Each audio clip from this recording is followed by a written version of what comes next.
Hi guys, it's Kira and you're watching KiewTV. Hey guys, Kira here. So today I had the luxury of working in the kitchen with Jay while they went over their amazing secret recipe for me, which comprised of red velvet cake, graham crackers, and oh my goodness, vanilla frosting, sprinkled with a lot of morsels and everything else in between. And it was just a hodgepodge of a lot of stuff, but it came out completely amazing and I was blown away. I know you will be too, so check out this recipe, try to redo it for yourself, comment below, let us know how it went, and I can't wait to see you in the field. Bye guys!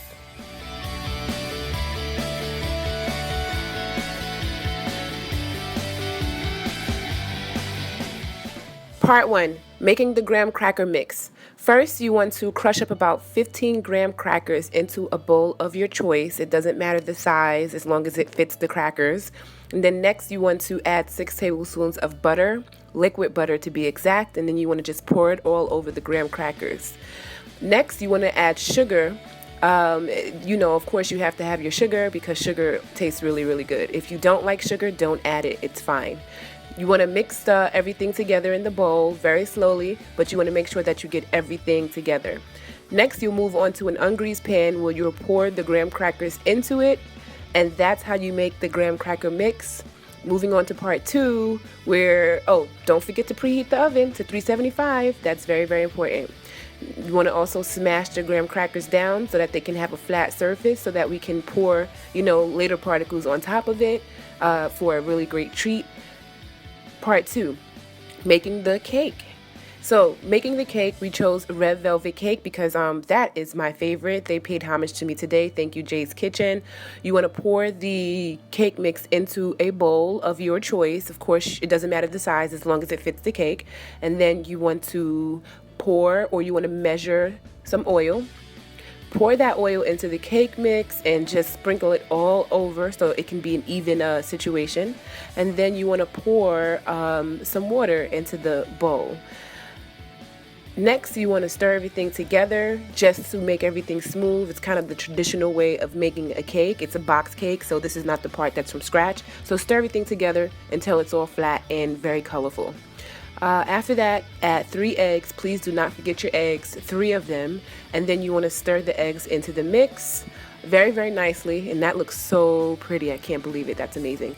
And of course, as we all do, we want to taste what we did from time to time just to make sure we're on point. And also just to be big kids and have a little fun. So far, so good.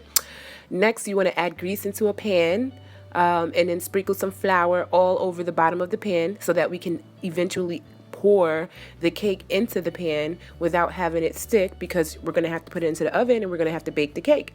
So just pour all of your cake mix into the pan very slowly, very even. You don't want to spill anything or make it all sloppy, so be sure to do it slow and neat. And so far so good. It's looking really good. I can eat it like this, but of course we have more steps to go. So far so good. The next step after you pour the cake mix into the pan, just place it into the oven and bake it for about 25 minutes. And then we're on to part 2, which is making the frosting.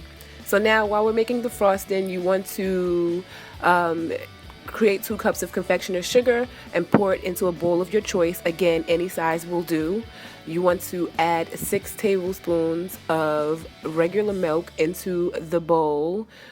And then on top of that, you want to add some vanilla extract. I think this is looking so good. I can't even believe that they actually made vanilla frosting for themselves. So add the vanilla extract.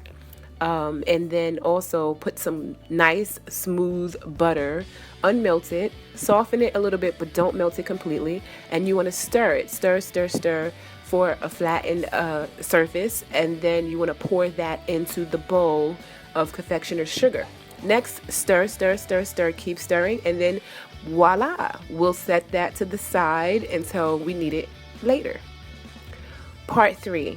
Part 3 is making your morsel mix, which you're going to be using sweet condensed milk and Nestle's real chocolate morsels. You want to add the condensed milk into a cooking pan preferably a boiling pot. And then you also want to add your morsels into that situation. And once you do that, we're going to place it onto a low flame, and you're going to stir everything together. Keep stirring, keep stirring. You know you're on the right track when you see this, and you know you're on an even better track and you're actually finished when it turns completely brown. You want it to be dark brown. Part 4 is setting and decorating. We're almost there, basically at the end. You want to take your morsel mix and you want to pour it onto your graham cracker mix all over for an even situation. If you have, take some white morsels, or you can do anything at this point, and you add it on top of your black morsel mix. Once you do that, you're almost done. You finally take your red velvet cake that you sat to the side after it cooked from cooling, and you put it on top, place it very, very neatly and very, very gently on top of the white chocolate morsels. Next, you're going to add your frosting. This is what it's going to look like. It looks so good, and voila! Decorate to your liking, and there you have your red velvet graham cracker morsel mix with vanilla frosting. See you next time.